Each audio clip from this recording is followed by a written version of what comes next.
Hey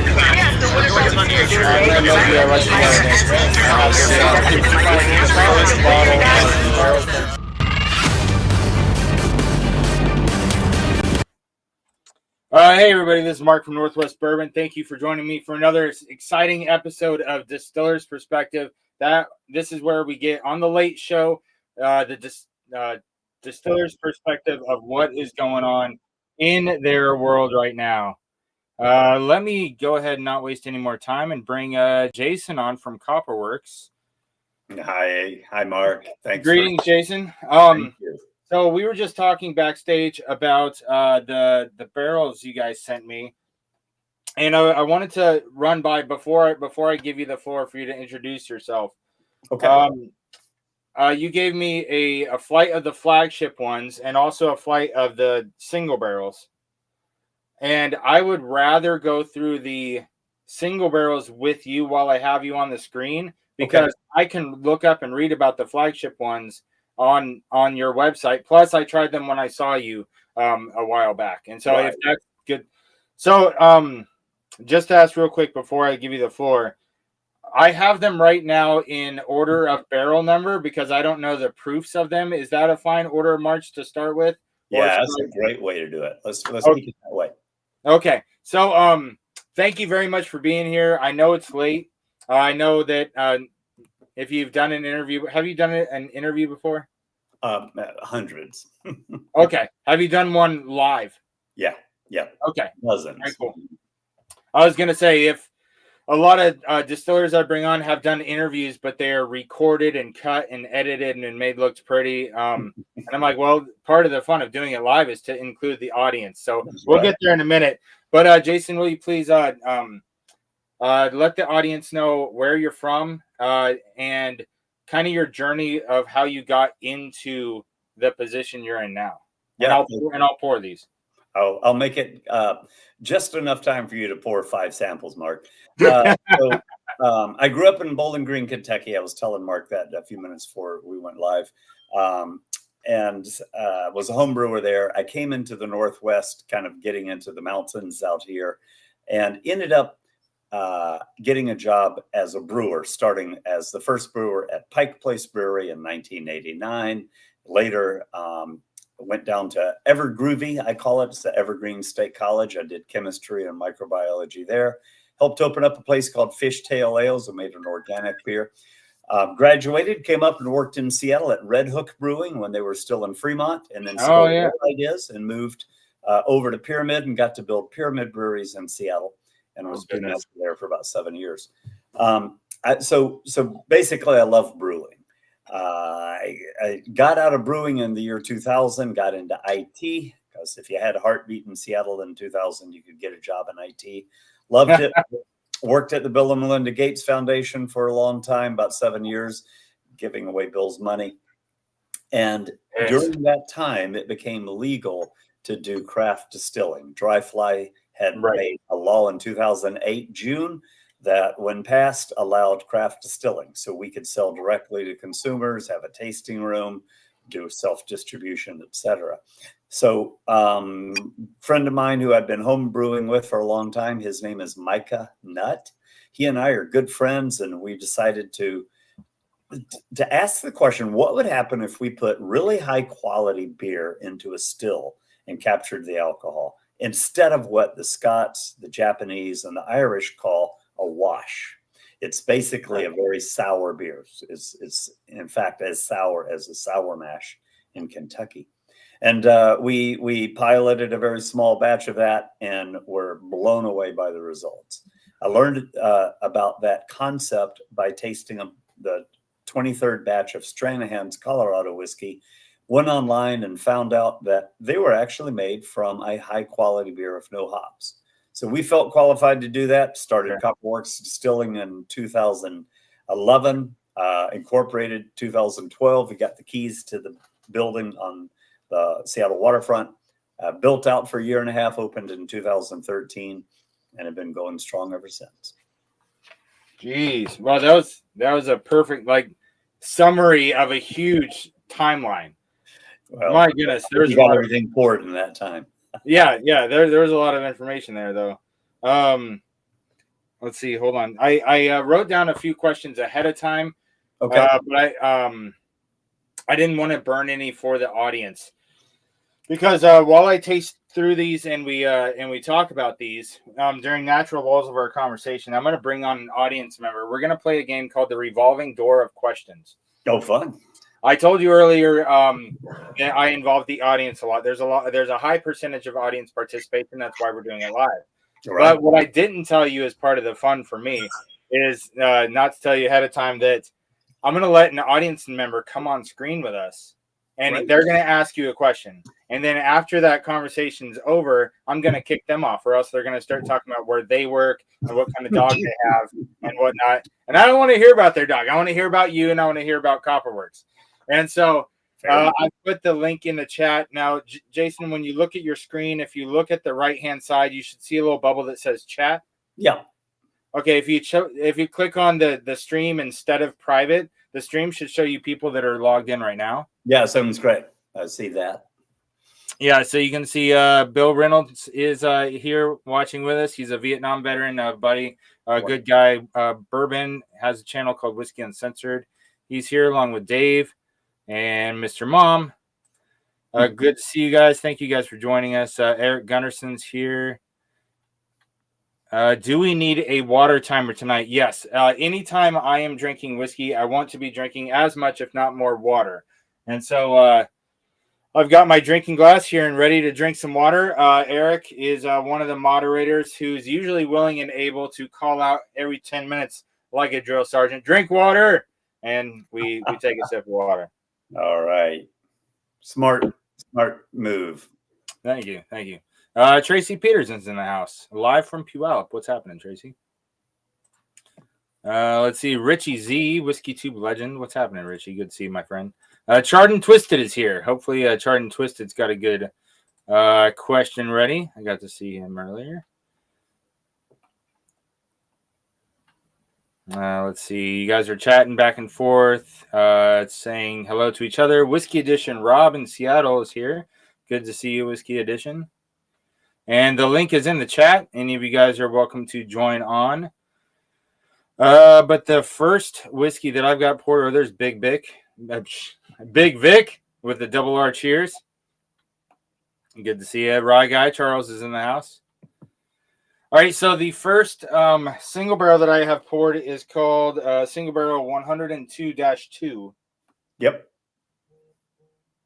And that's all the information I got. Well, tell me about it. I'm getting light fruit, like an apple skin on the nose. Acetaldehyde, classic. But it's slowly turning more into either a pear or apple juice or something. It's not staying the apple skin the deeper I get into the nose.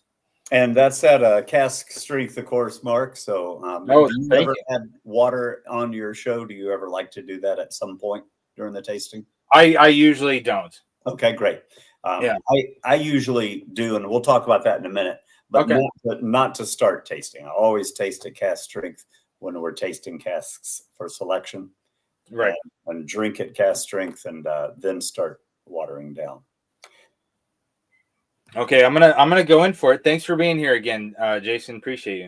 Cheers. Absolutely. Cheers.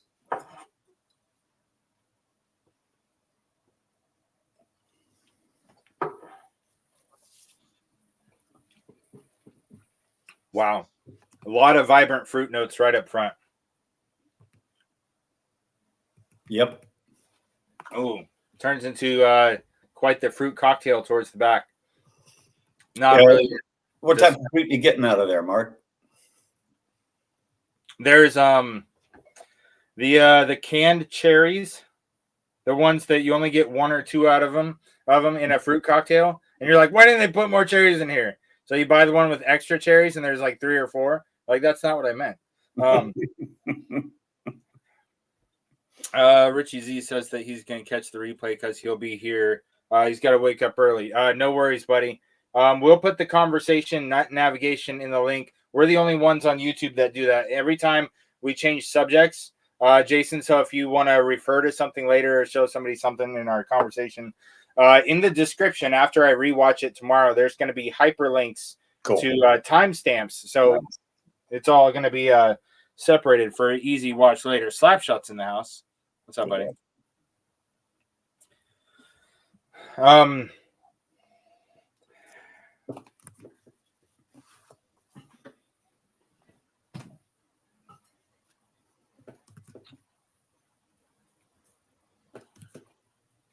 It's heavy and viscous right in the front of your palate. As it moves back to your cheeks, it gets lighter and you get more of that fruit cocktail, that canned fruit cocktail notes I was talking about earlier. Right. That's nice. So one of the interesting things, and I know you know a ton about whiskey, so I'll run through some of these things real quickly, but we have the opportunity, like all whiskeys have the opportunity, but few are small enough to do, is to focus on a single variety of barley from a single farm, from a single harvest, right? So normally what you taste is a variety of barleys that have been collected from around the region that usually is multi-state region. They've been blended before malting. They've been blended for specifications, like how much protein they have, free amino nitrogen, things like that. And then they malt them as a batch, where they call it a piece. And then that's what's delivered after being tested again. That's not what we're doing here. We're taking a single farm, that year's harvest of a variety of grain. Who knew there's hundreds of varieties of barley? And then turning that into a single whiskey that we can trace that flavor. So you want to know? That's amazing. That's why it's so vibrant and rich, right?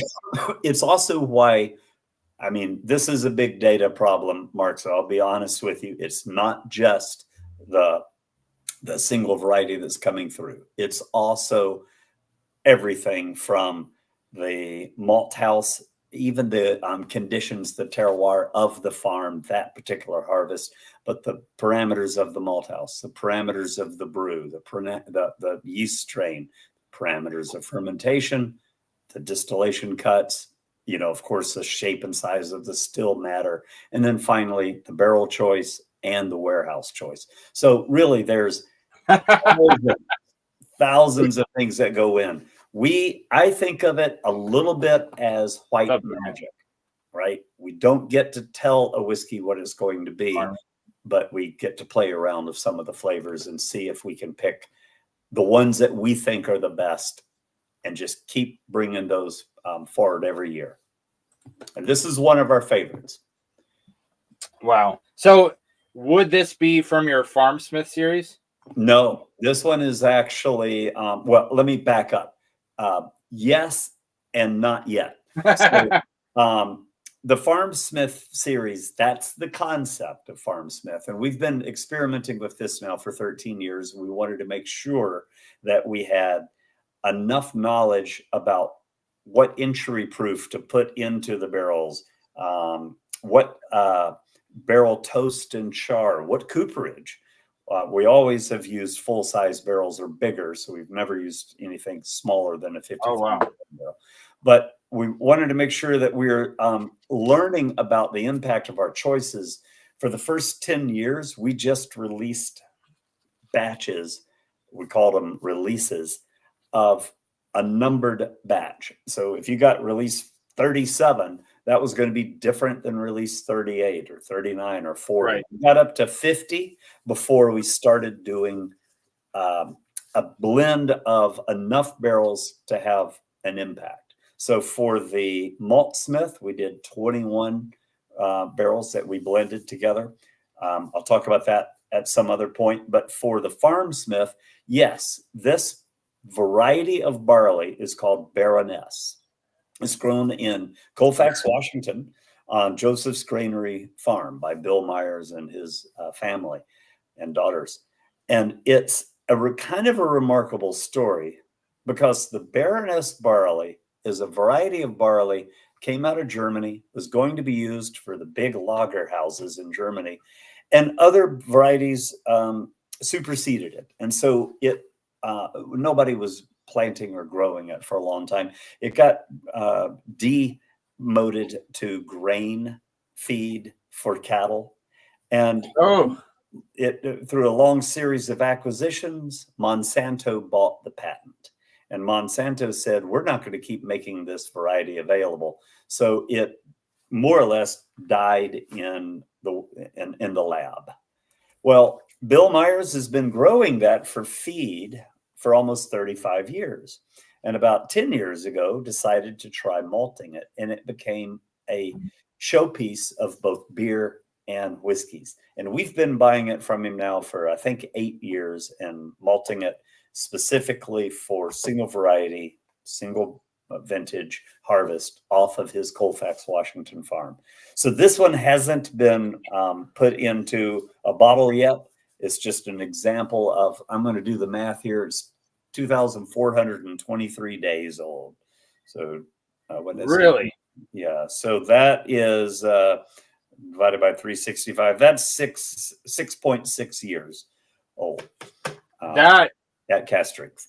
What's crazy about that is last time I saw you, I bought that Farm Smith from the Baroneese Pale Malt from Colfax, Washington. Yep. Granary.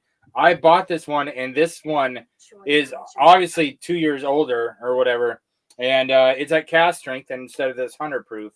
And there's quite a difference in how big of a mouthfeel this one has compared to that one.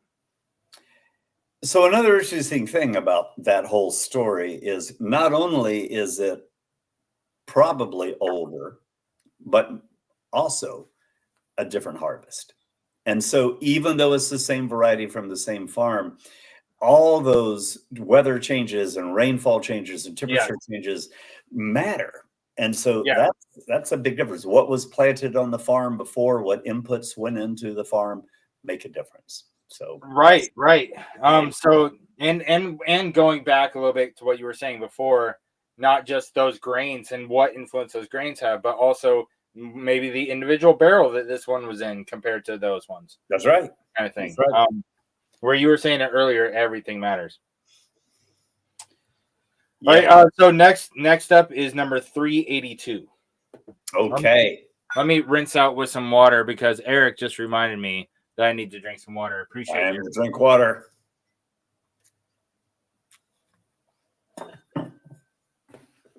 Appreciate you, Eric. And just to let you guys know, if you jump on and ask a question, you're gonna get entered into the raffle. Not only am I gonna give you some samples from the bottles I have, or from maybe some of the leftover samples, depends on how much I like them. Not only are you gonna get some samples, is that one of you is going to win a Northwest Bourbon water glass, because we emphasize drinking water here. Unlike other whiskey channels that only have Glencairns with their names on it, we have a water glass for you. So I'm going to start getting into number 382 and check that out. Now that I'm rinsed out and fresh, that smells a lot darker. And while you're enjoying that, I wanted to tell you one more fact about almost all of these. That's not true. Some of these were entered in at 115 proof, the one you just tasted before, and the one you have in your glass now were entered into 115 proof. Both of them were Cooperages from Independent Stave Company. The difference between the first one and the one you're drinking now is the first one was a used Copperworks whiskey cask. So we'd used it once, and then we with the number 2 char, we used it once for about 4 years and then refilled it for 6.5 years.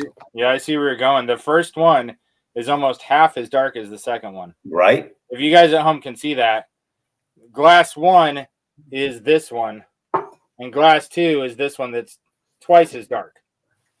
You hold that up against a white piece of paper and you'll really be able to see how much different that color is. But it's phenomenal what that first fill does.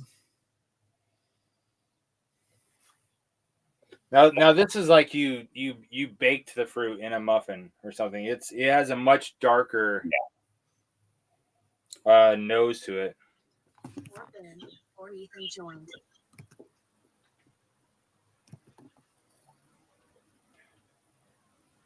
That is super rich on the palate.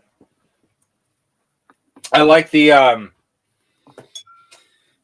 it's somewhere in between honey and molasses. It's somewhere in between there. It's not all the way like a dark molasses, but it's darker than most honeys. Yeah. There's a thick syrupy sweetness in there. I'm going to sit and enjoy this for a minute and invite our first guest, TroyMan, on. Cool.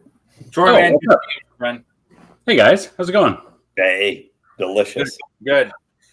Thanks for coming on. Thank you for your support, and thanks for coming on to see Jason. Thank you, Jason. You're welcome. I actually toured you guys back in what was that, September, Mark? Ish, yeah, September or October. Time flies when you're having fun. Oh, it does. So I mean, I got a lot of my questions answered back then, but I'm always curious about the peat that you guys use from the Olympic Peninsula. Like when I think of peat, obviously I think of like Scotland and the areas that are grown, forms out there. I don't think about it in Washington.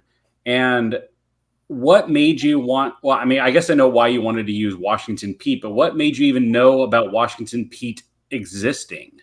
Ooh. Yeah. Great question. And Troy, I'm definitely going to answer that question. And I'm going to, for anybody who's not watching, I'm going to give a quick background on how peat forms. Okay. Oh, nice. So that'd be good for me too.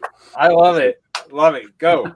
So imagine that you have a lake that fills up in the summer. In the winter, and sort of dries out in the summer. And when it dries out, plants grow around the edge of it. And in the winter, when the rains come, those plants get flooded. And since those plants are underwater, there's not oxygen for them to rot. So they crush from the weight of the water. And then that next year, the lake dries, those plants are exposed, new plants grow on top of them. And then the lake fills up that winter and crushes that new growth on top of the old stuff that was crushed. This happens after 10,000 years, 10,000 cycles of that. And you can end up with a layer of crushed material that didn't rot. It was literally under so much pressure eventually that it carbonizes. So it burns without a flame. That leaves everything from peat to charcoal to diamonds, right? This whole thing was about pressure and raw materials, but this is organic material instead of inorganic material like a diamond. In Scotland, the product that was growing on the side, the flora, was sphagnum moss. That has a lot of organic compounds, a 6 carbon ring chain, double bonded, that when is a phenol, and when burned really smells like Band-Aids and antiseptic. We don't have that in Washington. What was growing around the bogs in Washington was tea myrtle, so a bush, a shrubbery, with Shrubbery. right, a shrubbery, and that material when crushed doesn't crush the same way, and it actually leaves more solid pieces. They look like your pinky, but they're all black, and if you snap them open, they're just carbon. Oh, weird. So it turns out that Matt Hoffman, who was a master distiller, founding distiller at Westland, and I were both independently reading a book that we found, or a publication that we found from the Department of Natural Resources here in Washington State in 1954 or 56. It was published with the goal of surveying for profit the bogs in Washington and look to see if there was a market for them in farming and especially home gardening. And the answer was there were almost 500 bogs that were identified. Wow. This was in the early 50s. And back then, our goal was to turn everything we could into cash. Later, we learned that what's actually a best thing to do with sequestered carbon like that is leave it in the ground.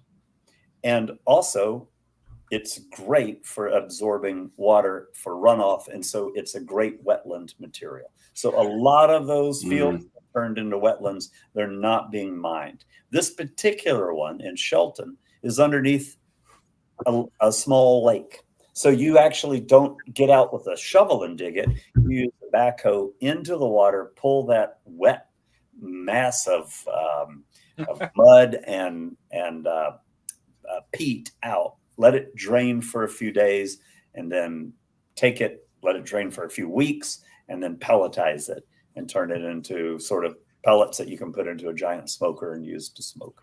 So the smoke that comes off of that is not the same organic material that you're used to in Scotland, Ireland, Wales, etc. Which I can tell absolute difference between this and what I get from Islay or whatever. So good. It's a great question. And it's one of those things where you have to kind of understand what is peat and why does it exist. So peat in Washington State is going to be different than peat in the Midwest and then peat down in the Southeast. There are peat bogs all around the world, and it's not uncommon to have peat bogs anywhere there used to be a lake or a stream. That's awesome. Okay, cool. That's awesome science lesson. That was the best answer I could have ever imagined. That's really cool. Thank you, Jason. You're welcome. So peat's really fun. I'm going to say one more thing about that. Skagit Van Malting had been doing all of the peating for both Westland and us and anybody else who bought it.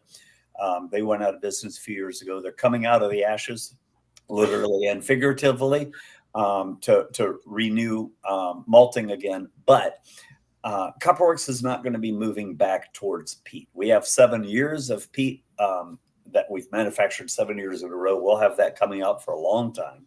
But our feeling is now that peat is actually best left in the ground. And so instead of pulling it out, we're going to be moving to another resource that we have in abundance in Washington, and that is fruit wood. Now, fruit wood, apple trees, plum trees, apricot trees, cherry trees, the old varieties are pulled out, new varieties are planted. What do they do with the old varieties? They slash burn them.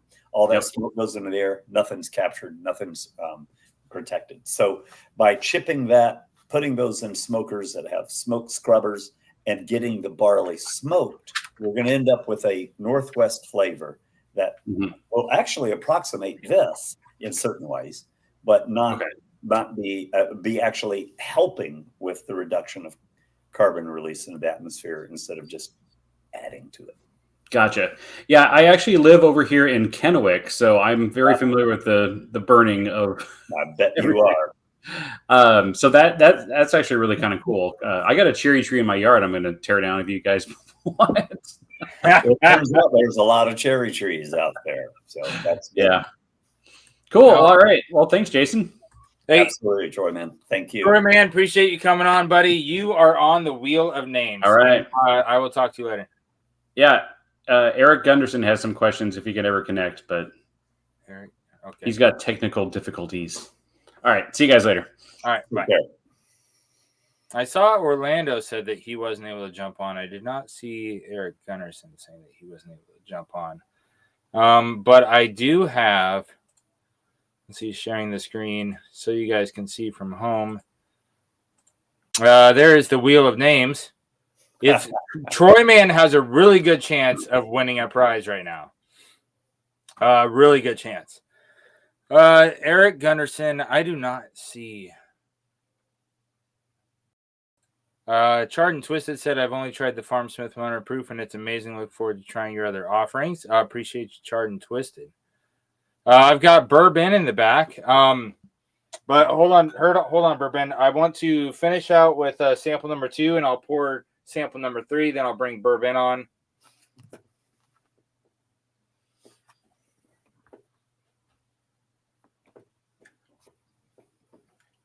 And yeah, I'm still getting that nice, rich, dark, syrupy note, like it's like a syrup, but it's darker than honey, but lighter than molasses, almost like you made a thick syrup out of fruit. Wow. Maybe you were licking the hotel pan after some mixed fruit cobbler was all gone, and you wanted some more or something. So it's got that charred and sticky caramelized fruit. Yeah. I really liked number 1, but I think number 2 is taking it just by a little bit because of that note. The finish, the back of the palate is all pretty neck and neck with number 1, but that front middle of the palate, the dark sticky sweetness, it's got the edge. Great. By the way, this one is 5.7 years old. And you remember me saying that it was in a new barrel? Mm-hmm. Independent State cask. That cask had a number 3 char. Now, the previous cask was a number 2 char. We use a lot of number 2 chars. Oh, okay. So it was not only used, but it was number 2, and this one's unused and number 3. Right. That huge difference. Huge difference. But I'm actually telling you the things that are more similar before we jump into the thing that is extremely different.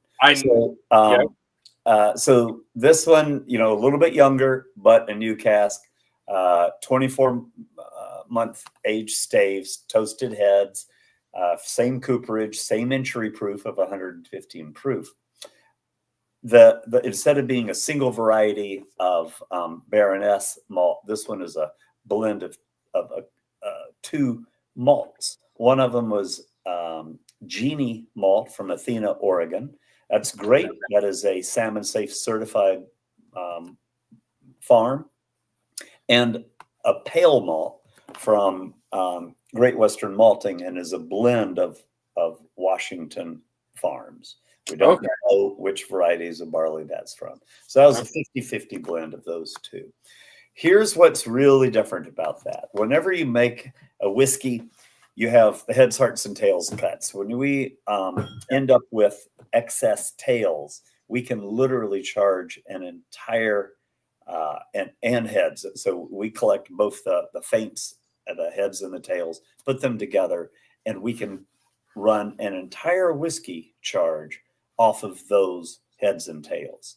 Now, we're pulling out the 4 shots. So 4 shots are the ones that have the acetone in them. So that's all gone before we collect the heads or the tails. But what's fascinating about collecting the heads and tails is we still make the same cuts. Copperworks always makes our cuts consistent. Instead of organoleptically trying to match the previous batch, the previous grain, we're letting that grain tell us what it is. And so we're making a very tight and narrow cut as opposed to a wider cut, which some of these we certainly could have made a wider cut in. Okay. So we make our first cut at 147 proof and the last cut at 121 proof. So in this case, the difference was all of that charge of the still was heads and tails from previous batches. So when we make those 2 cuts and we collect the hearts cut, we've got crazy amounts of flavor developed. Yeah. Middle zone. It's still a great, delicious, safe zone, but that's where you're getting just a ton of esters and just conjugars are going to lead to the flavors of that whiskey. I don't know if I've ever heard that technique before. It's generally referred to in Scotland. They will call it something like the distiller's cut or the master cut. In rum, they use the term Queen's Run.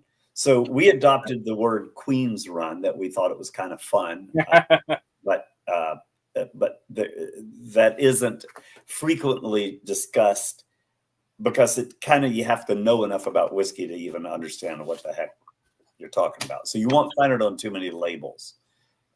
That's what this one is. And actually, you're going to have a chance to taste several Queen's Run samples. We love them. We get to do about 3 a year. So it's not something that's common, but it's, it's special. Yeah. I mean, if you've experimented with it and you have found that it gives you a great flavor like this, I don't see why not do a couple each year or a few each year.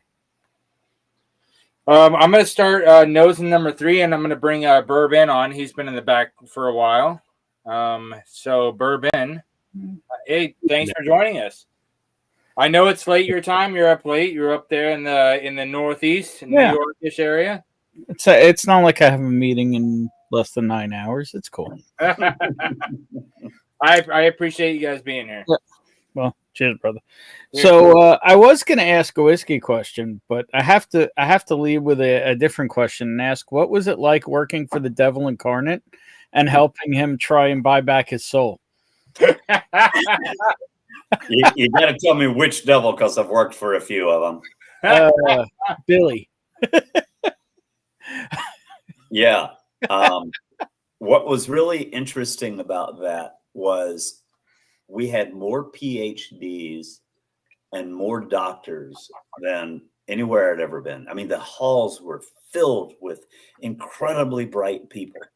The only challenge was they were used to having a huge team of experts to get their work done, and now they were kind of the doers, and it made for some kind of comical inefficiencies where people I don't know how to make a PowerPoint, I don't know how to buy a stapler, it's like, wow, you're really smart, but that's a different thing.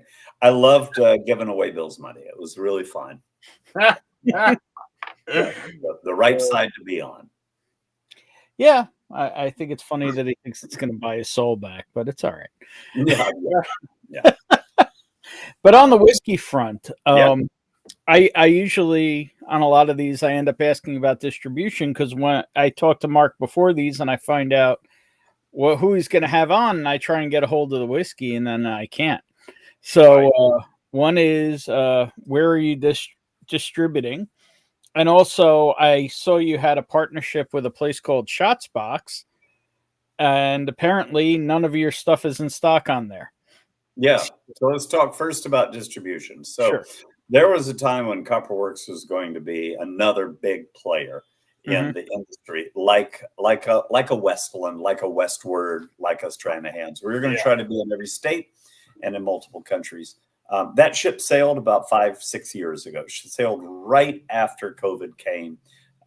And as you know, the bottom has fallen out of the distribution market. We could see how well that worked out for Westward. Yeah. I mean, I'm really sorry, because some of my friends are really struggling out there right now, especially at Westward. The challenge is we don't have the same rules that wine has for distributing to all 50 states. So we do direct shipment to about 33 states, and we ship direct to consumer to your house. What we don't do is go sign distribution agreements with all of those states. So that means that we are not on the grocery store shelf or not in bars and restaurants. We can be in your room, but we can't be in a venue that you go to. So you can't really try us without buying us. But the good news is we can tell our story, we can ship directly to you, and that helps us with margins, and it helps you get a more authentic product. You can buy everything we have instead of just the things that we send to the stores there. That's a improvement to the experience for most customers, where they go in and this is always the same stuff. They never get the special stuff. We have that available as well.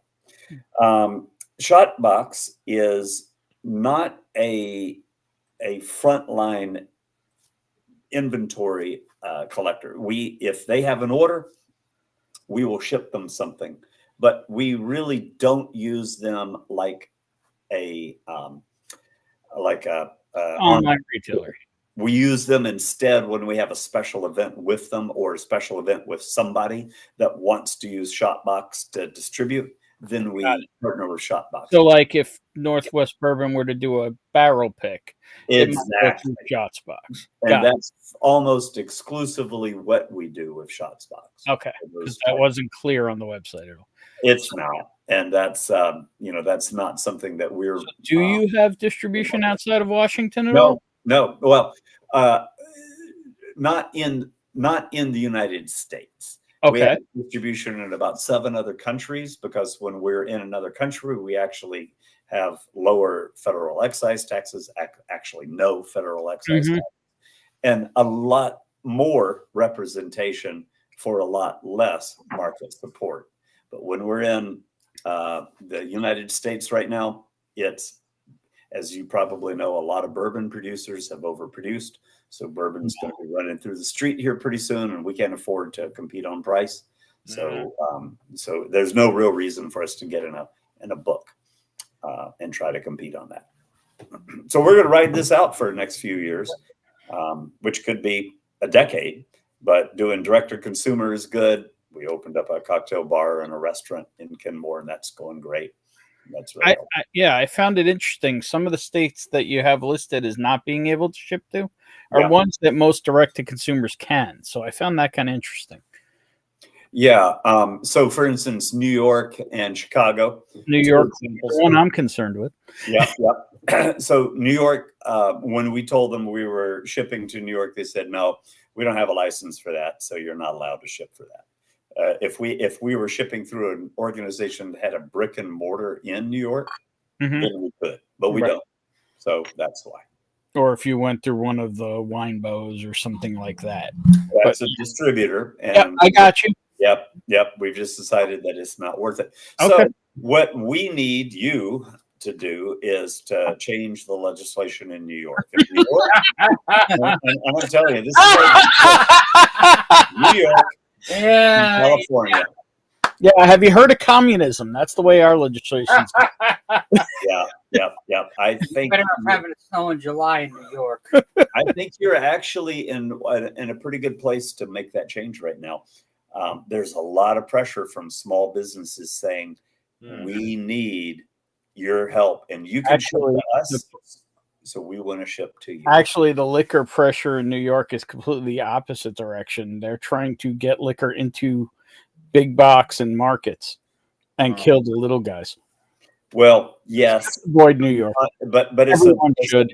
I need sides of the mouth speaking, and I do feel like we have a opportunity right now that we've never had as much support for direct to consumer. On the federal level, absolutely. But on the state level, no. All right. Well, get up there and work for us, man. Yeah, it's called move. Hey, get right on that, Ben. Yeah, I'm trying to leave New York, but I gotta get the folks on board. But with that, I'll let Mark have somebody else on. Hey, thank you, Bourbon. I've got you on the wheel. You and TroyMan look really good right now in the raffle. Thanks for jumping on, and I'll talk to you later. Great questions, man. Yep. Cheers. Awesome. Ben has a guy that knows a guy. It's a thing. That's fun. John Kranz jumped in while we were talking. Appreciate you being here, John. And we drank water again. I was just about to hit the palate of number 3. This is barrel 406. And this has a lot of those dark, rich notes on the nose that the last one had. Yep. But it almost smells like it cooked longer, like it's inside of a pie. Oh, wow. So what do you think about it compared to number 2? How do you rank it? Very similar on the front of the palate, but a little bit of a different color to it. Okay. If you're thinking of fruits as colors, the middle of the palate is darker than number 2 was. That's got to be the darkest, richest American single malt I've ever had.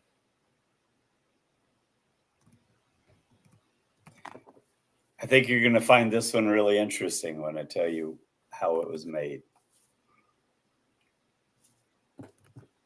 I want to say there's more like black grape, like the really dark grape.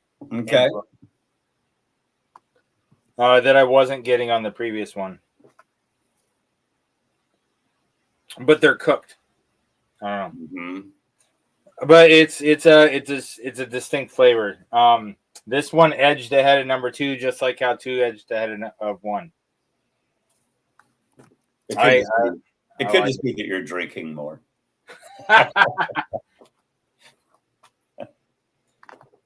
Don't you use your logic on me, sir. No, that is really good. I like it. What is the age on that one? I don't know. We haven't gotten there yet. This one is a little bit younger. It's just over 5 years. But let's talk about the things that are similar first. Okay. And then we're going to talk about the things that are different. So, Eric just ordered a bottle of your Pete Smith. All right. Because Eric probably found out what I haven't said out loud yet. Before I brought you on, Jason, in the description of this video, you can find the link to your YouTube channel, to your Instagram page, and your website. Thank you. And so in this video description, you can find their website, and you can go to the shop, and you can look at all the bottles that they have for sale, and you might have to do some clicking through to find out if they can ship it to your area or not. And that's just one of the things that I'm going to, kind of sidetrack off of what you were just going to tell me about this whiskey, is that I have found that a lot of websites that I go to that don't distribute to the majority of the states, I find it nice to get told up front what states you do and don't ship to. That way I don't fill my cart and decide, I spend all this time deciding this bottle, no, I'd rather have this bottle and do all this thing, go to my cart and be like, oh, I'm going to kick this one out or add this one, and then find out that none of them will ship. Right. And so there's been a few, local craft distilleries, I've talked about this too, that right when you go to the shop portion, have a pop-up or have a map or something like a little box that says what states you ship to and where you can't or something. Yeah, you know what? We've been doing that ever since we've opened. And so what you'll find is when you go into shop and you look at the spirits, we will put on every bottle that you click on the states that we cannot ship to or the states that we can. So right there in the bottom of everything says right here. Right. Yeah. So what is important about that is they change regularly. So we have to be careful. When you're dude, I love it that you do this. Right. That is exactly what I was talking about. We've always done that because we don't like the experience any more than you do of like spending all your time only to find out you can't ship. And that has always bugged me. So great job. I'm glad you value that. Big verbal high five for me on that. Your website definitely shows that right up front. Great job. Great. Well, you want to learn a little more about this particular one? Yeah. So an interesting thing about barrel 406 is it's baronesse again. Okay. And it's a Queens run of baronesse. Now that's crazy. We don't ever get to do that. But this is actually, remember we described a Queens run. We thought this would be fun. Right. We've actually got 3 Queens runs in this 5 bottle tasting just because I'm super excited about them. So this one isn't in an independent stave cask. It's in a Canton cask. We don't use a lot of Canton. The 2 that we use mainly are independent stave and Kelvin Cooperage out of Louisville, independent stave out of Lebanon, Missouri, because they're the only place where they age staves. Lebanon, Kentucky doesn't age their staves. They just kill them, dry them. So Canton is a great cooperage. Pretty expensive, but they trace the tree all the way to the individual slope of the forest. So we can learn so much about where that wood comes from. Wow. They're 20, like the one that we tasted before. This is a new barrel. And like the one before from Independent Stave, this is a 24-month age stave. But unlike the one before, which was a number 3 char, this is back to a number 2 char. Okay. So again, big data project. We just changed a whole lot of parameters there. Yeah. Yeah. And you're getting a different experience, a new cooperage with all its new processes. By the way, the entry proof, instead of being 115, was 120.1. So, we're entering in to penetrate into the wood a little bit more. Yeah. These are just the things, the variables we get to play with. And you never know how they're going to impact the whiskey until you pull a sample. That is very true. That is a crazy combination of different elements of the first one and the second one. Yeah. With the Baroneese and then with the Queens mash. Wow. Yeah. I missed something. Just ordered. Oh, I already saw that. What age is this one? So it was 5? 5 years and 1 month. Okay. Stewed fruit might be me later, says John. Roger that. Ben from the north, raining from Canada. Good to see you, Ben. Copperworks can't ship to Oklahoma, go figure, but I can get it to Texas and pick it up on the run. Roger that, Orlando. Sounds good. And we ship a lot to Texas. We have so many friends and supporters in Texas. Stewart, not Stewart. There's a list on the website. We just found that. Water break. Roger that. Cheers. Thank you. By the way, I saw a text come in when you were looking down about a hand-filled experience. We, when I was at Belvany in Scotland, Micah and I had an experience of hand-filling a bottle. And we brought that concept back here. So we use a dipping dog as a copper tube, 375 mil. You dip through the bung, you select the copper, the whiskey out of that barrel. That fills half a bottle. You do it again.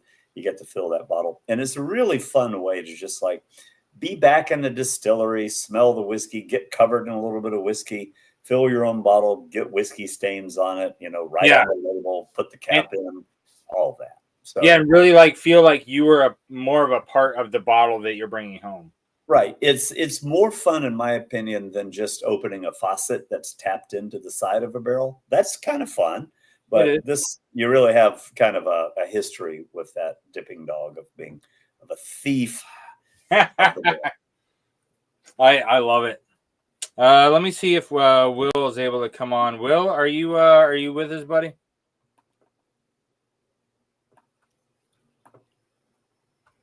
The W is there. I can see your camera's not on, but do you got audio? All right, I'll try to bring you back on in a minute. Howdy.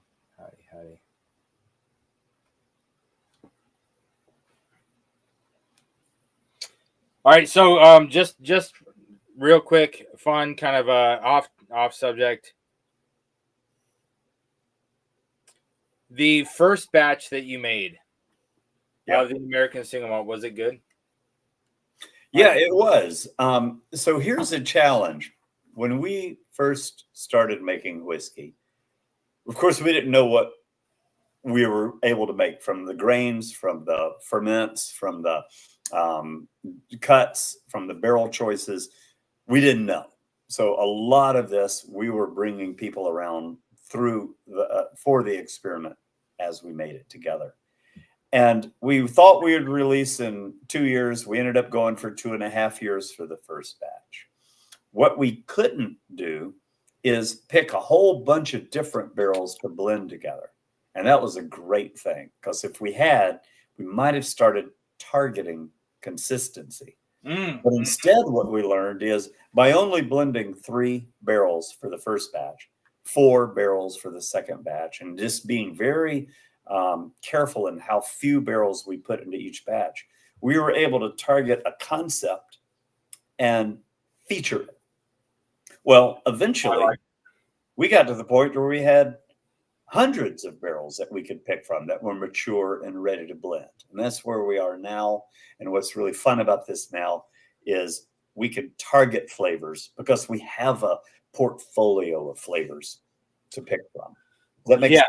Yeah. That makes perfect sense to me. I love that concept of, instead of going towards just consistency to where you have, I don't want to use the word bland, but kind of a staple product kind of a thing, as most bigger distilleries go for.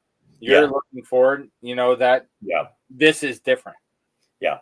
One of the, while we're getting connections made, one of the interesting things about consistency is you have to hit a common denominator that you can always hit. What does that mean? That means that even if you had a great barrel, you can't feature it unless you decide to do a single cask. But if otherwise, you have to put it into a blend to boost up the barrels that weren't as interesting. And if you end up blending dozens, especially hundreds, and in particular thousands, like say Jim Beam does, you're going to end up with no individual barrel shining because it's just wiped out by the rest of them.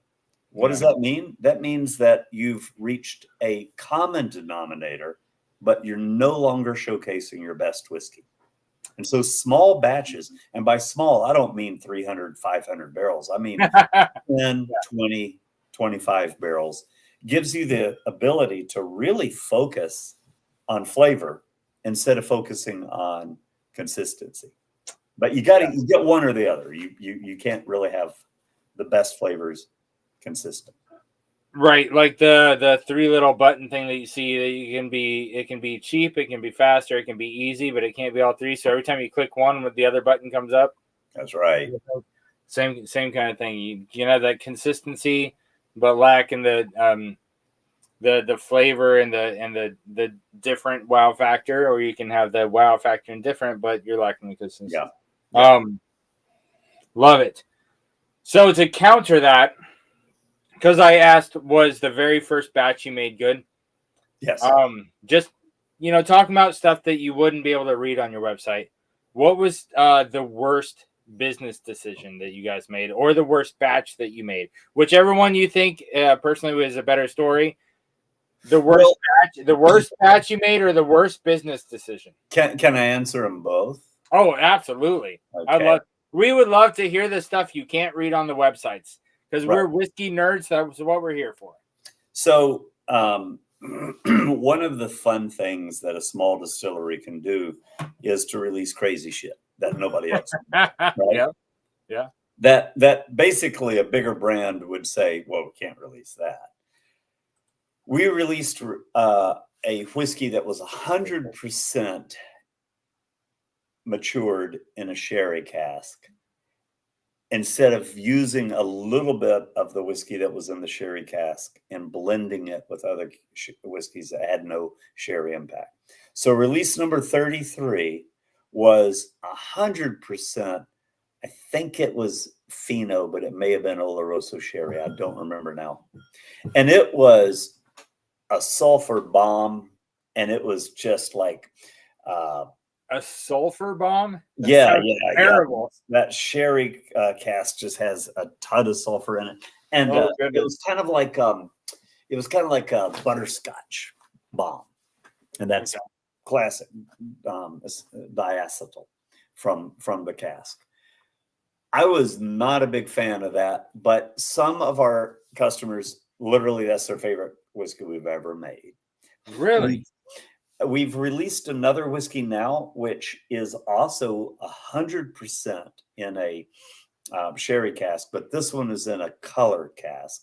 And we'll have to do a whole nother webinar to figure this one out. But let me just say that was a business decision that I'm both horrified by, because I personally didn't really like the whiskey, but I thought it was so, and Jeff helped me decide that it was worth it, because we're small and it was a single barrel, to let customers get that whiskey in front of them.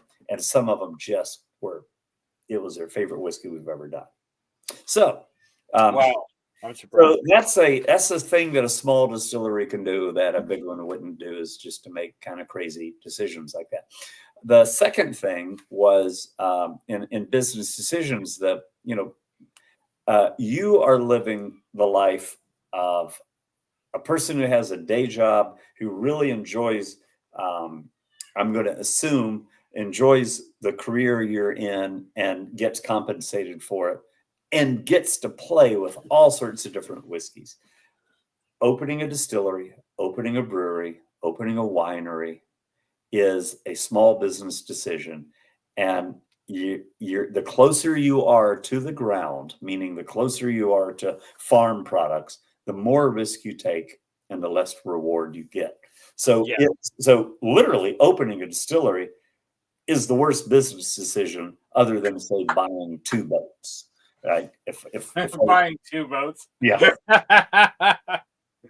I totally hear you on that. I have a good friend who has a whiskey distillery that he hasn't paid himself in like 6 years because it's the same kind of thing you're talking about, to where if you're getting into an entrepreneur type business to make money, this isn't the one if you're the guy at the helm. It's a great way to enjoy your community and your passion. Yep.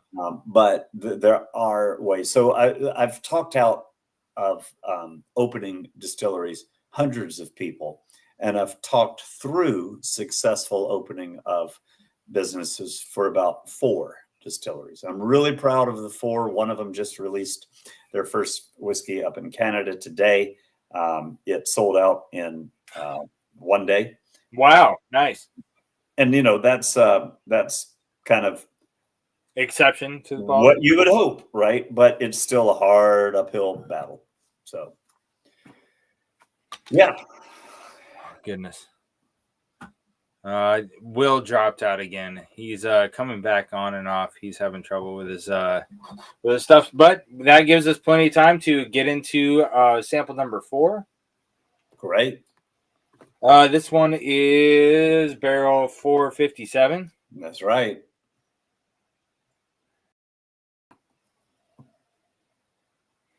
This has a different nose, almost like a. I don't know. The first thing that came to mind is peach pie. Interesting. Yeah. Tropical fruit, peach skin, pear skin. Yes. Mango and papaya are sort of the target flavors that we look for. Stone fruit and stuff. Yep, Yeah. stone fruit and tropical fruit in a really great whiskey that comes out of Copperworks. Another thing that you may be noticing is you're ending up drinking cask strength whiskey at around 130, 135 proof, and it's probably not delivering the burn that you would be used to out of whiskey. Not at all. That. And that's because I wouldn't have guessed any one of these is over 115. Yeah, they're all. And when you get cask strength, you get a lot of 110s, 111s, like. So that's not putting it down in any way. But I'd be surprised if any of them was over 115. Yeah, they were all the way that they drank. They're all entered in either at or above 115, and in Washington, in our warehouse, the proof goes up every year. So these are going to be around 130 proof. What's really different about that is when you have high proof, you get a long finish. That's great. But when you have high proof, you also get a big burn. And that's because in most whiskeys, they've been distilled for efficiency. They've been fermented, I should have said, in order to get the most alcohol per ton of grain, not to get a texture or a mouth coating that you would get if you were not to be efficient, but let some of those oils and sugars literally come into the finished whiskey. But that's what we're doing because we're making a beer first. So it ends up being way easier to drink. Just like a regular beer, when you drink a beer, it's not fermented to bone dry. It has residual sugar in it. Right. Everything we put into the still has a lot of sugar left, but we don't ferment it to bone dry. That's not a smart move financially, but it's a way to make a flavor that's delicious. Well, that's what it smells. I'm gonna go on to the palate. Cheers. Cheers.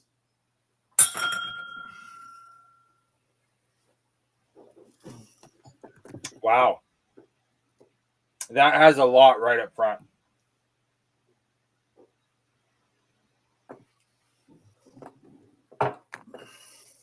You get some baking notes, like the pie that I got on the nose, but the fruit notes completely overwhelm that.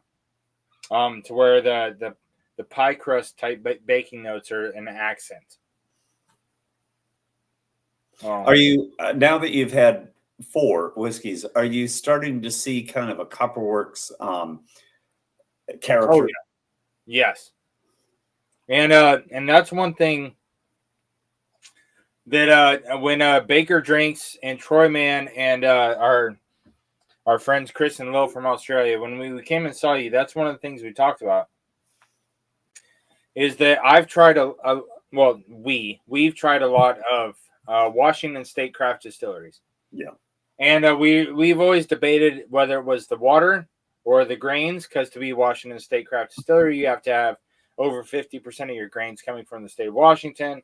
And we talked about whether it was the water, whether it was the grains. But when you come across craft Washington whiskey, they all have a note in it that is distinct and unique to Washington State that lets you know this is a Washington State craft whiskey, as opposed to trying whiskey from that was, grain to glass from Colorado or especially Texas. Yeah. Some Georgia, New York, some other states definitely have their, like MGP from Indiana. They have their distinct note, like you can tell what state it's from. I do not get the artificially flavored whipped cream note on your whiskey that I get on almost every single other Washington State whiskey. Yeah, that's a barrel's decision, and there's three things that really lead to that: cooperage, warehouse, and ferment. Yes, we're fermenting with a beer yeast, not a distiller's yeast. So I already talked about the importance of leaving that flavor, that sugar and residual oils behind. We're doing a slow. So if you go to Scotland, you go to Kentucky, you talk about how long the fermentation is. It's usually between 2 and 5 days. Ours is 7 days of ferment and 2 more weeks of conditioning. So we take 21 days to get stuff ready to go into the still. That's just going to right there. That's hold on. Did you say 21 days? Yes. Wow. Right?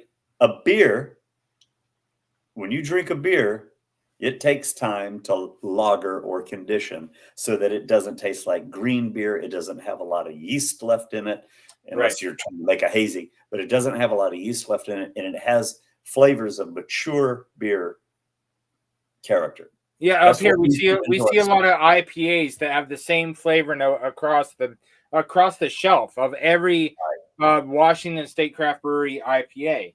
There's a note in there, that green hoppiness that is in every one, no matter what company they're from. Yeah, and a lot of that is a choice of over hopping an IPA with Washington grown hops. Yeah, it's great to feature the hops, but malt is the new hop. We just have to wait patiently while people overdose on hops. It's coming. I hope so, because what we now have is something we've never had before. We have small malt houses and small farms delivering incredibly high quality grain and turning it into incredibly distinctive barley malt that we can now taste in beer.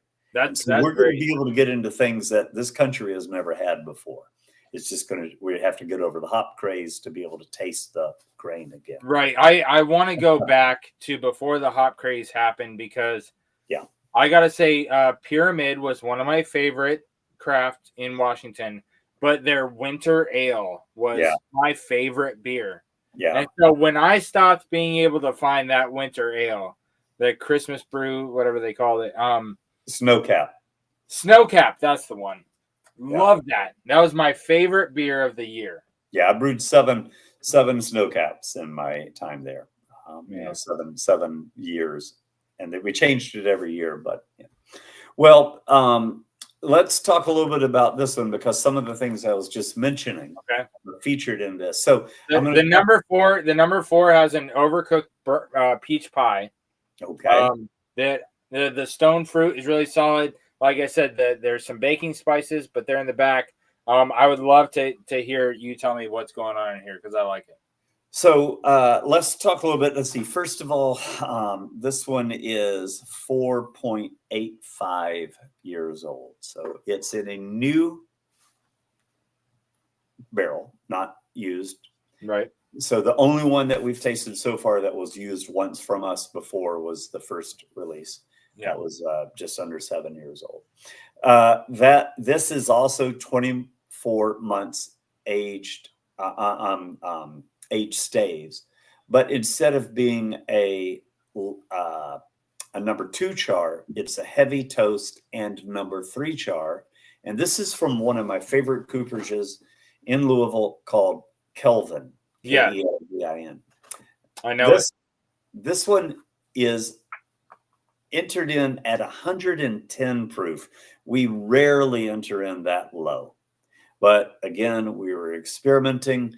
This is all part of what Copperworks has been doing, is changing a variable or two on every batch so that we can kind of learn from that and have a variety of flavors to put together.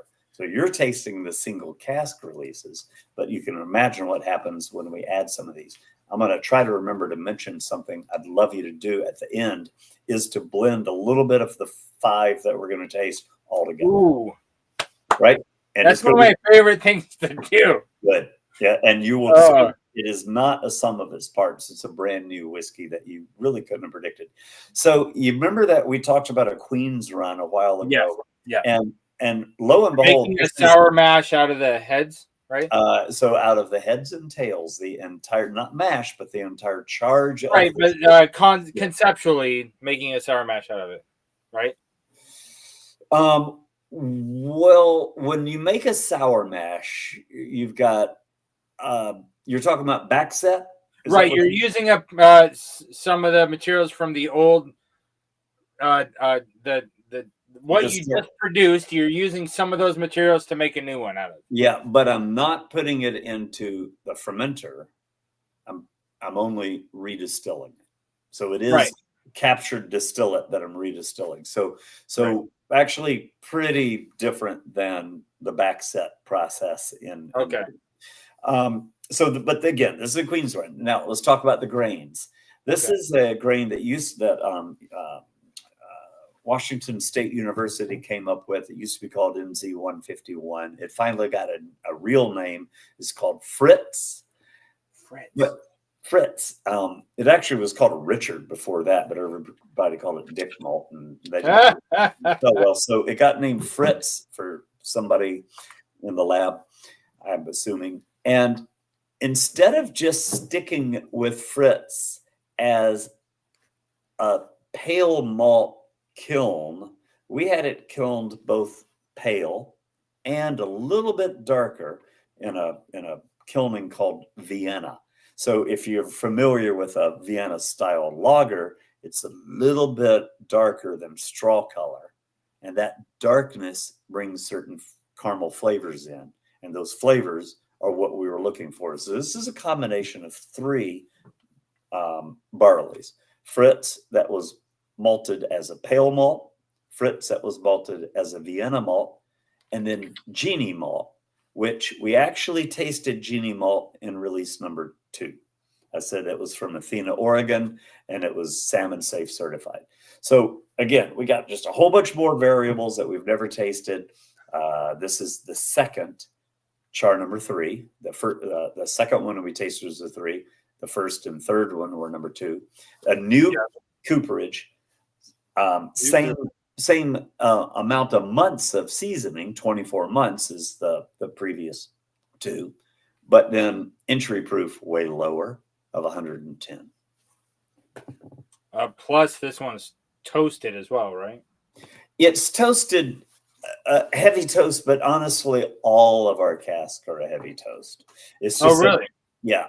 So the difference between a toast and a char is a toast is a very slow process that heats up the barrel and converts 2 of the 5 major products in wood, hemicellulose and lignin. It converts them into barrel sugars, vanillin, caramels, low lactones, right? So those flavors with toasting are developed. Charring is creating a layer of carbon.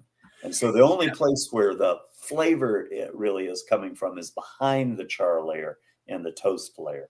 In bourbon barrels, they don't do toasting. They just do char, but they get a little bit of toast. because it didn't quite char.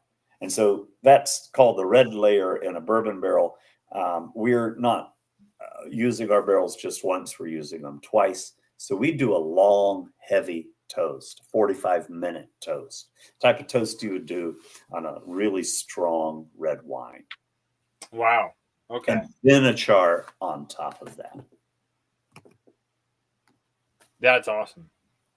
That one definitely did have some different notes in it, like the accents, than number 3. Good.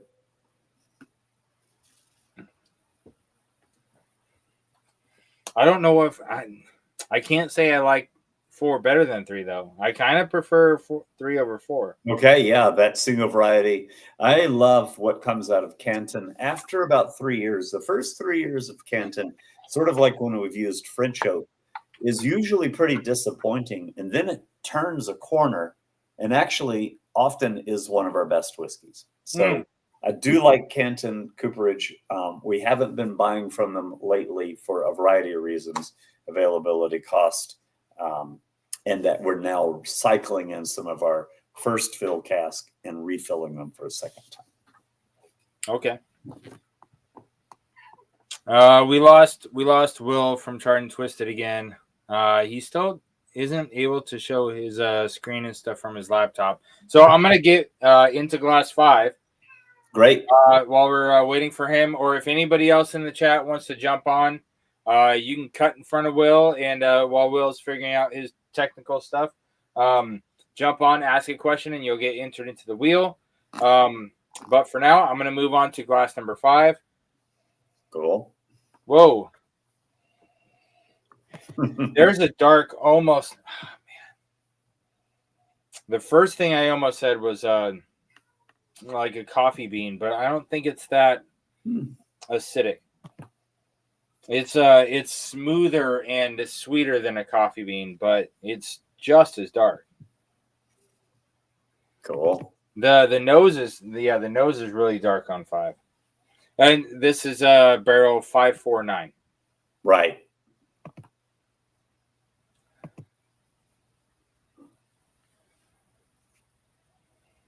Man, I don't know what fruit is that dark.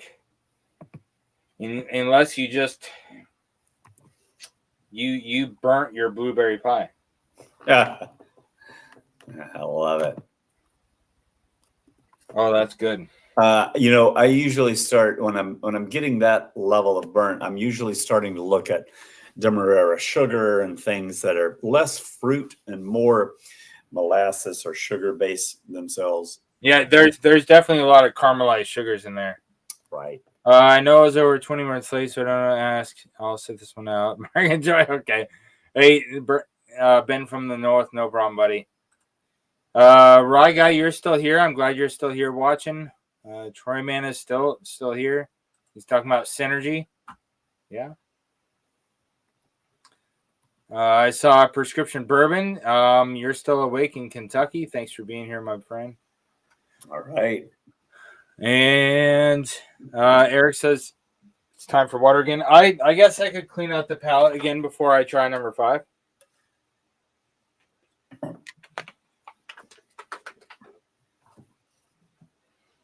Not a bad call. Not a bad call.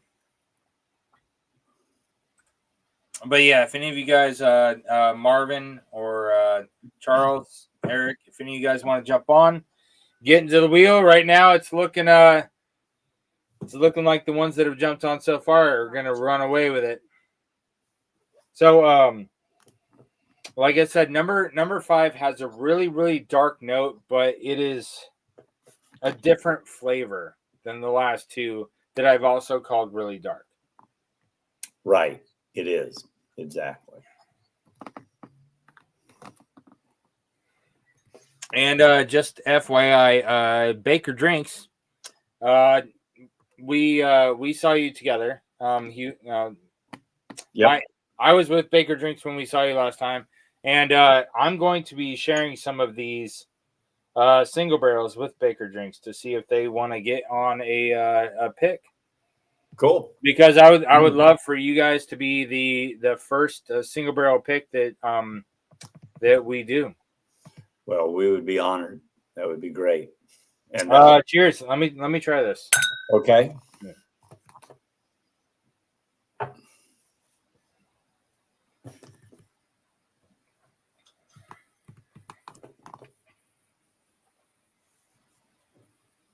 I think that was more caramel than anything else I've ever tried from you. You'll make sense when I tell you about it. Yeah, if I could get a caramel covered peach and cook it. I'm getting that peach note again. The peach note was really strong on the Farm Smith, and it's back. Yep. That peach note is back. That's an ester that our yeast produces, our brewer's yeast produces, and I'm really happy about that. Okay.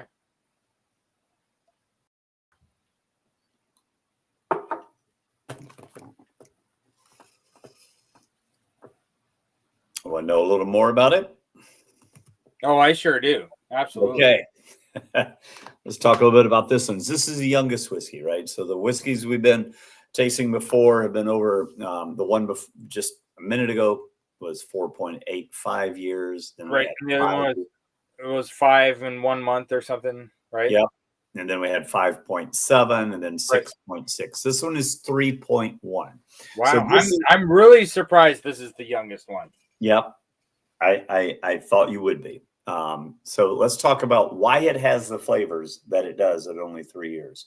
So far, all we have tasted are single variety of barleys, or a blend of just like the previous one, the Fritz Pale and the Fritz Vienna with a little genie thrown in. Yeah. This is our 5 malt recipe. This is basically a Scotch ale beer recipe. Wow. That then has been fermented and distilled. So totally different concept than just pale malts. These have 25% of the grain bill is caramel and crystal malts. So dark malts with a lot of unfermentable sugar that's going to leave texture and mouthfeel and dark fruit flavors, even though it's not alcohol. Those grain flavors go through into the finished whiskey. And this is the basis. This is a barrel that we would put into our malt smith. It features malt flavors. Yes. So this is the 5 malt recipe, our sort of flagship recipe. The last beer I made at Pike Brewing was called the Kilt Lifter. It's a Scotch ale. I've had it. I've had Kilt Lifter. Have you? Okay. One of my first roommates, that was like his favorite beer. Oh, fun. Well, it's one of my favorite beers too.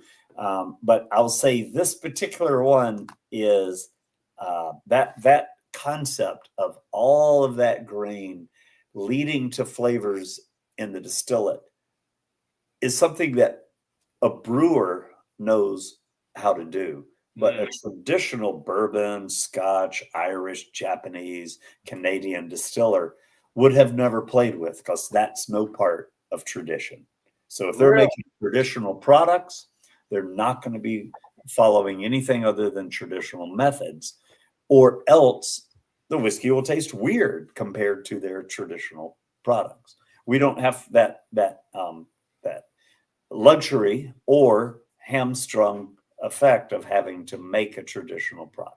We're not making a bourbon, not making a Scotch, not making an Irish, a Japanese, a Canadian whiskey.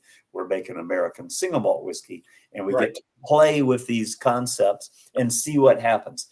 Watch this space of American single malt whiskey. In the next 10 to 20 years, as brewers become distillers, they bring all of their skills in yeast management, in fermentation management, in crazy grain usage. Forget hops. It's just about grain, yeast, and fermentation. They're going to be making flavors that stills have never seen before. And then when they put them into the right barrels, give them the right conditions, the right warehouse, the right time, we're going to end up seeing whiskeys that we've just never had before. And that's what I'm getting from this. This is not something you're going to get from any other American single malt I've ever tried. That's right. Right. The big thing that throws me through a loop here is that I haven't heard you said this was finished. It's not. Right. And so, like Stranahan's and a lot of the big American single malt companies, they are doing a lot of this crazy bringing new flavors to American single malt by finishing them. Yeah. Yeah. So a problem with that is it obfuscates, it wipes out the flavor of the grain. It just becomes the flavor of the drink that was in the barrel before you used it as an additive. That's not to say that's not a fun thing to do, but Right. it's not nearly as surprising, shocking, and interesting as exploring what malt can do to a whiskey. And that's what we're really all about, is playing around with varieties of barley, fermentation like a brewer would do it, mashing like a brewer would do it, and grain recipes like a brewer would do it, and putting those into the still. And so that brings me naturally to one of my first questions was, do you guys do any finished products? Yeah. We finish, but strangely enough, the thing we finish the most is gin. We've done maybe 35 different gin finishes. Oloroso, 35? Pedro Jimenez, cognac, Calvados, mezcal, port, rum, beer, chai cider. I mean, you name it. If that barrel ever had something in it, we probably put a gin in it and got a flavor. But we learned certain casks do have some fun flavors. So we generally do whiskey finishes in somebody that we want to partner with. So we put them into a wine cask that we have a particularly interesting partnership with, or relationship to that winery. What do we have coming out soon is a Amaro cask. You know what an Amaro is? I do not. Amaro. An Amaro is traditionally Italian, but it can be made anywhere. Amaretized spirit that has a lot of bitters in it. So if you think of, trying to think about standard Amaros, I have so many unstandard ones in my cabinet. Like, is that where the name Amaretto comes from? No, that's more of an almond flavor.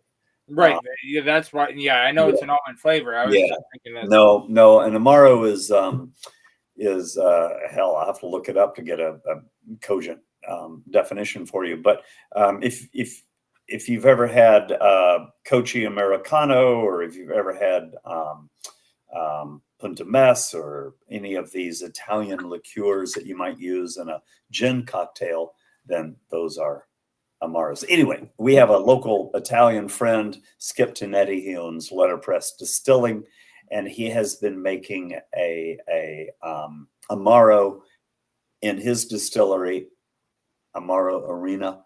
And I have to say, it's just delicious. So he's a local friend of ours, and we're giving him whiskey barrels. He ages his Amaro for a year, gives it back. We put whiskey in it. That sounds good. And it's great. Yeah. It does sound good. Hold on. We got Rob from Whiskey Edition in the house. What's up, Rob? Oh, hey, how's it going? Can you hear me? Great, man. Yeah. I'm having a great time over here. Well, that's good. Yeah, usually I pick up a bottle of who you're going to have on live, and today I was down at Whiskey West, and I had a pour of a Copperworks, and I don't know which one it was, but it was very good. I just thought I'd jump on and say I appreciate you guys coming on to Mark's channel here and doing this. I've got a fire hose of information from y'all. I'm going to have to come down and check you guys out, because you're right down the street, effectively, for me. Oh, yeah, they are not far from you. No, I'm not going to walk, but I probably should. Maybe take the bus. Hey, I just did one of those. Well, it's you do the barrel yourself, and the little barrel and all that. We actually don't do those. We did when we first opened. We could, and we probably should. Here's my only concern is that those little casks, those really tiny little casks that are two liters, they don't behave the same. And so the evaporation on them is 25%. And so, yeah, mine was 100%. yes, right. You got nothing left. Yeah. So I went to have some. I poured some out after the Stanley Cup, and it was like no nothing in the cup. It was 100% empty, and I didn't think that was going to happen up here, and I didn't know if in your brick house if you experienced. If you look at the thickness of those staves, they're the thickness of a pencil. Yeah. And you look at a thickness of a real barrel stave, and I got one up here. They're an inch thick, right? Yeah. And so there's just and the tightness of the bands and the everything about them is just a very different experience. So it's a way to color wood. If I was going to try to age, I'm going to use the word age instead of mature. If I was going to try to age whiskey at home, I would use chips. Yeah, I think that's a good plan. You would use chips. Yeah. It's not Eric Estrada chips, but like wood chips. Yeah, wood chips that have been toasted. Thank you for clarifying. For those old enough to know what I'm talking about. I think that's great. So down at your place down the street, do you have the barrels on site, or I may have missed that if you said it. Yeah. The maturing whiskey is in the 2,000 square feet in the back of the. So right behind the stills is fermentation, and then off to the side or okay. Well, that's great. Now that the viaduct is gone, you don't have rubber and gas infusing in there. So exactly. Perfect. Yeah. Perfect. So you're aging in house instead of a warehouse somewhere else. Yep, and that's not by accident. That's a strategy. Again, we're literally trying to get oxidation and esterification as the primary flavor components, not just barrel addition and removal.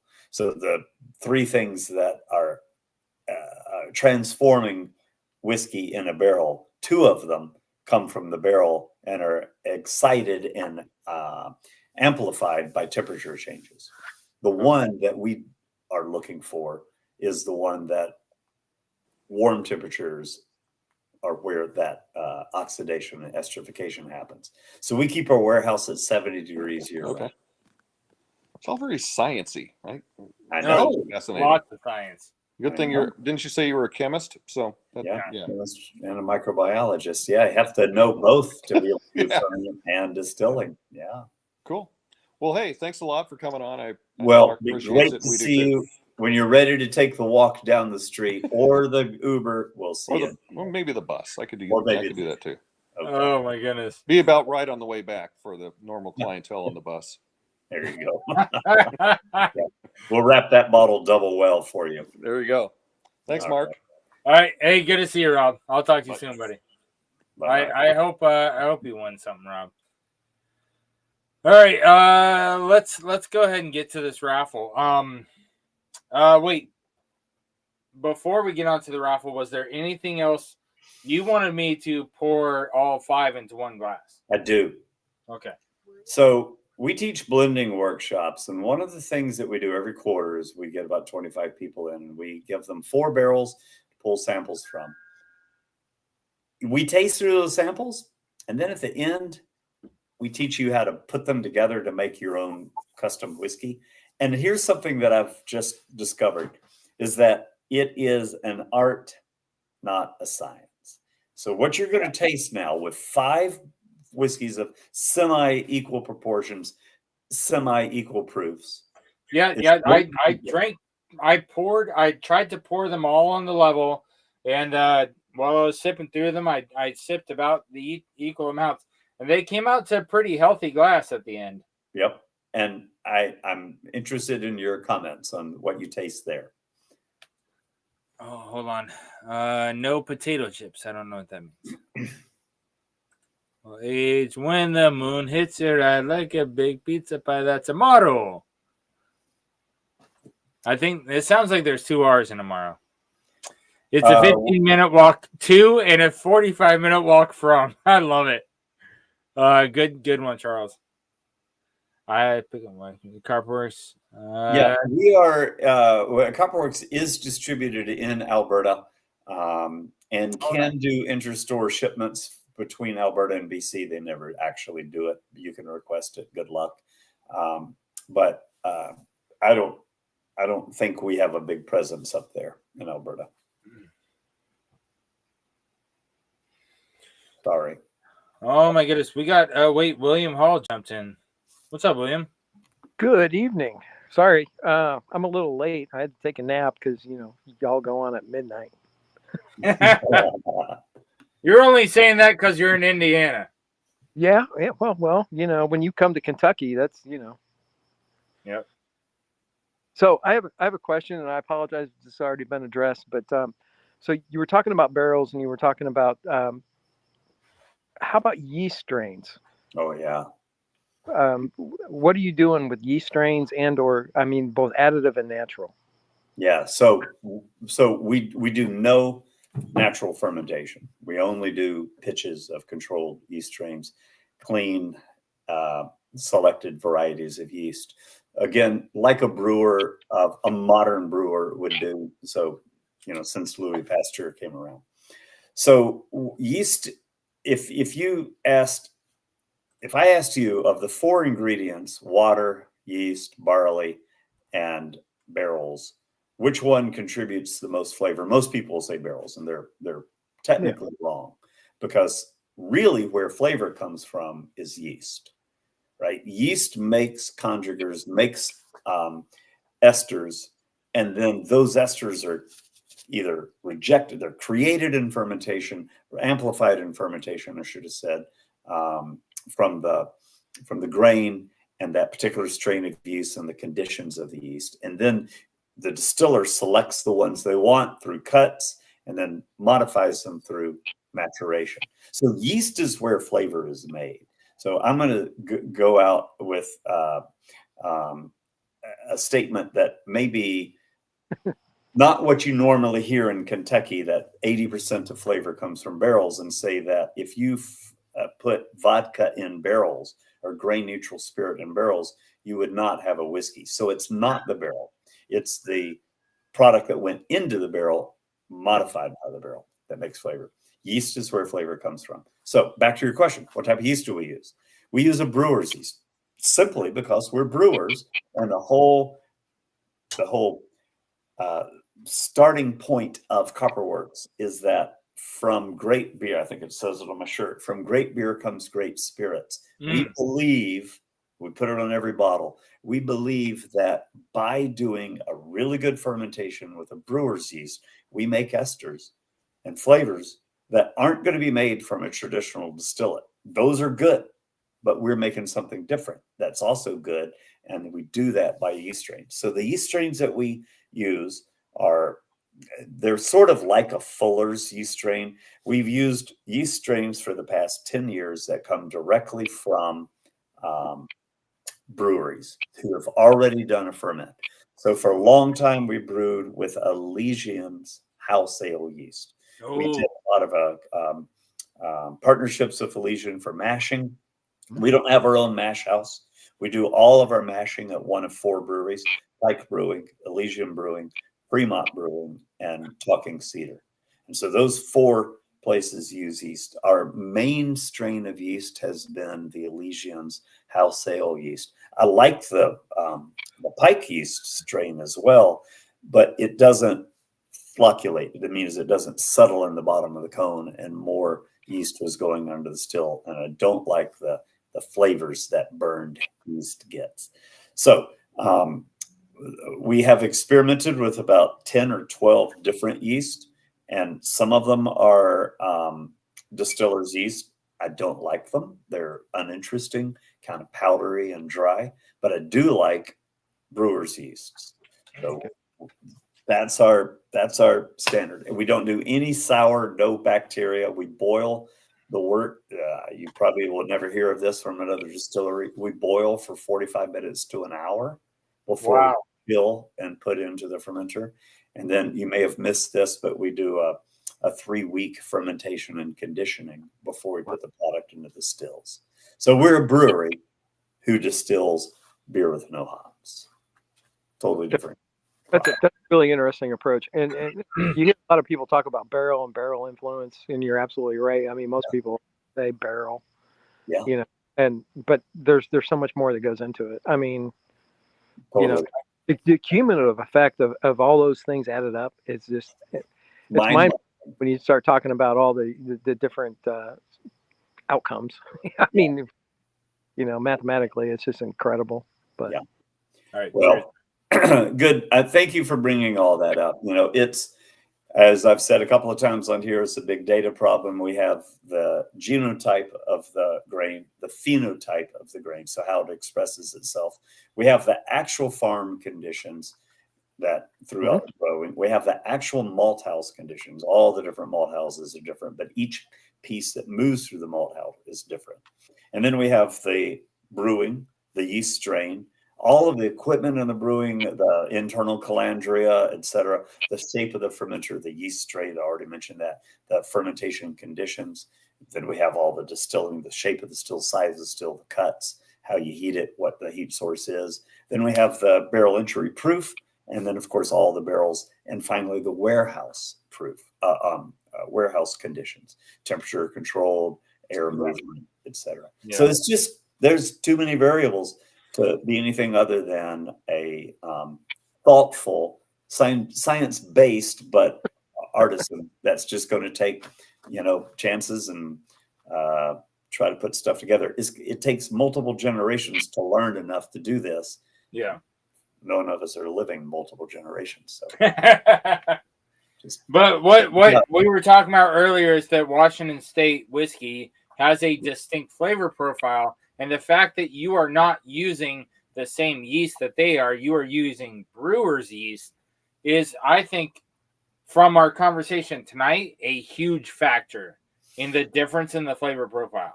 It is, but I will go back and say that Westland uses a brewer's yeast. It's a Saison style yeast. Okay. Westward used a brewer yeast, but they treat it more like a distiller's yeast in terms that they don't boil the wash, and so they get wild yeast and bacteria in. So it is a sour ferment, kind of like Steinhan's is now doing. So even though they may start with a beer yeast, their processes aren't quite as, neither one of them boil. Okay. Neither one of them do a long ferment. So we're more like a brewery than we are like a distillery. Okay. Not saying that any of them are right or wrong. It's just that's why we have a different flavor than I'm on the same page. William Hall, hey, thanks for jumping on, buddy. I just put you on the wheel of names. Thanks for hanging out. I know you're a few hours ahead of us. So good morning and good night. Just a few hours. All right, so we're going to get on to the wheel names before it gets too much later, but I wanted to try this mix.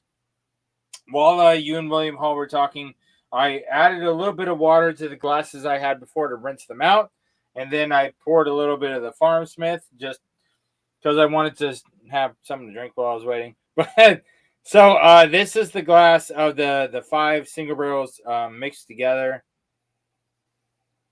And the nose is really familiar to my my nose and my palate right now. It's got some great syrupy, fruity notes, and I'm looking forward to trying the blend of these 5 on the palate. Cheers. Cheers.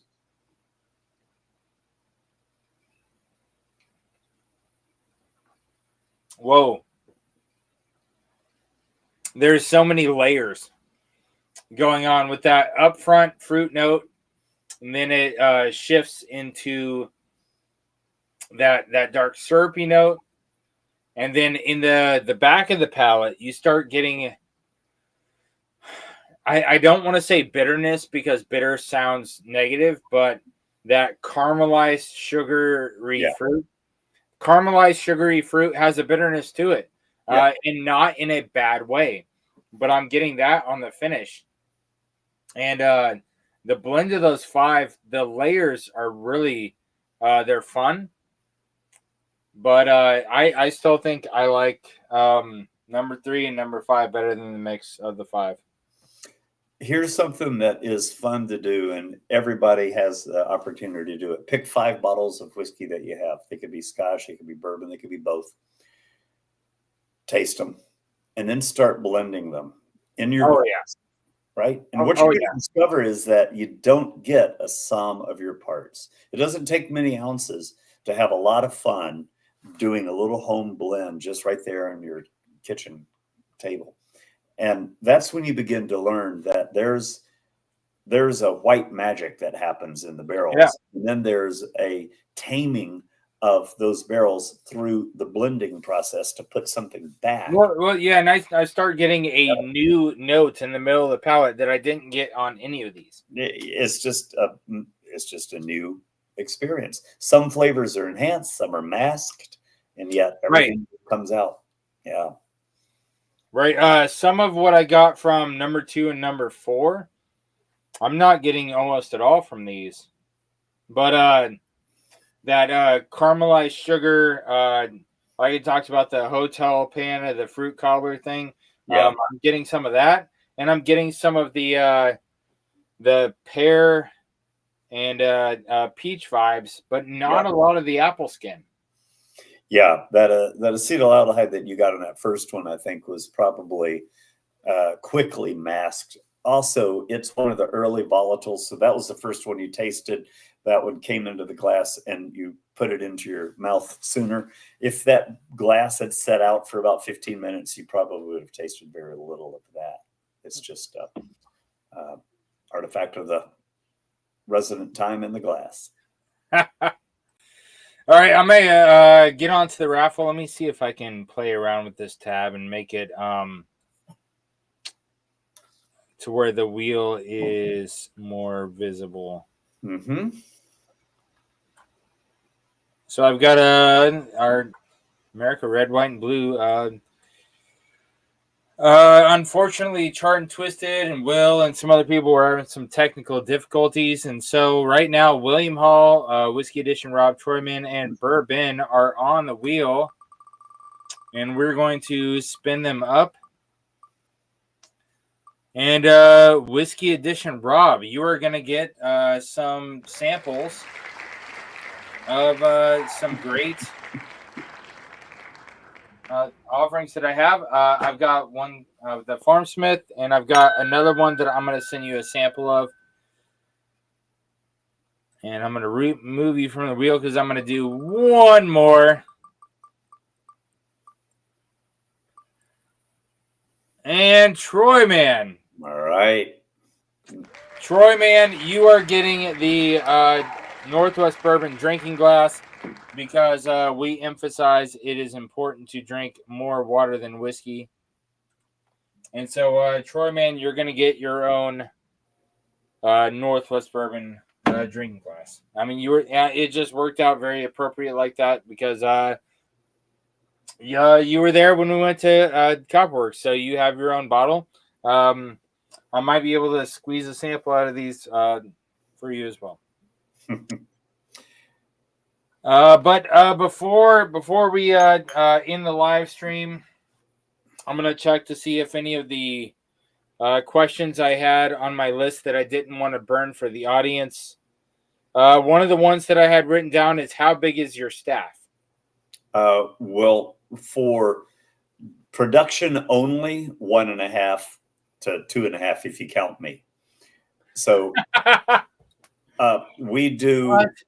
Yeah, so we have 17 people on staff, but of those, remember that we do all of the mashing at one of 4 breweries.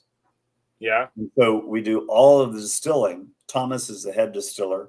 We had Skinny as the second distiller, but because of the efficiencies and the batch size, our stripping still is 4,000 liters and our spirit still is 2,800 liters.